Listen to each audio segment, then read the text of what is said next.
యెమెన్లో భారత సంతతికి చెందిన కేరళ నర్సు నిమిషా ప్రియ ఉరిశిక్షపై కేంద్రం చేతులెత్తేసింది. ఉరిశిక్షను నిలిపేసేందుకు అన్ని చర్యలు చేపట్టామని, దౌత్యపరంగా చేపట్టాల్సిన అన్ని పనులు అయిపోయాయని సుప్రీంకోర్టుకు కేంద్రం స్పష్టం చేసింది. ఇక తమ చేతుల్లో ఏమీ లేదని కేంద్ర ప్రభుత్వం స్పష్టం చేసింది. ఉరిశిక్ష నిలిపివేతపై దాఖలైన పిటిషన్ల విచారణ సందర్భంగా న్యాయస్థానానికి కేంద్రం ఈ విధంగా తెలియజేసింది. కేరళలోని పాలక్కాడ్ జిల్లాకు చెందిన నిమిషా ప్రియ 2017 జూలైలో యెమెన్ జాతీయుడు తలాల్ అబ్దో మొహదీని హత్య చేసిన కేసులో అరెస్ట్ అయింది. మరొక నర్సు సహాయంతో మత్తుమంది ఇచ్చి హత్య చేసినట్లు ఆరోపణలున్నాయి. ఇద్దరూ కలిసి అతని శరీరాన్ని ముక్కలు చేసి అవశేషాలను భూగర్భ ట్యాంకులో పడవేసినట్లు ఆరోపణలున్నాయి. అయితే నిమిషా ఈ ఆరోపణలు కోర్టులో సవాలు చేసింది. కానీ కోర్టులో ఆమె అప్పీళ్లను తోసిపుచ్చాయి.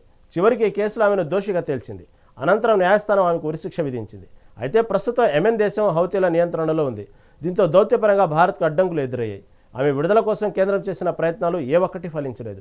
నర్సు విడుదల కోసం కేంద్రం చేపట్టాల్సిన చివరి ప్రయత్నాన్ని కూడా చేపట్టిన ప్రయోజనం లేదని కోర్టుకు కేంద్రం తరపున అటార్నీ జనరల్ తెలిపారు.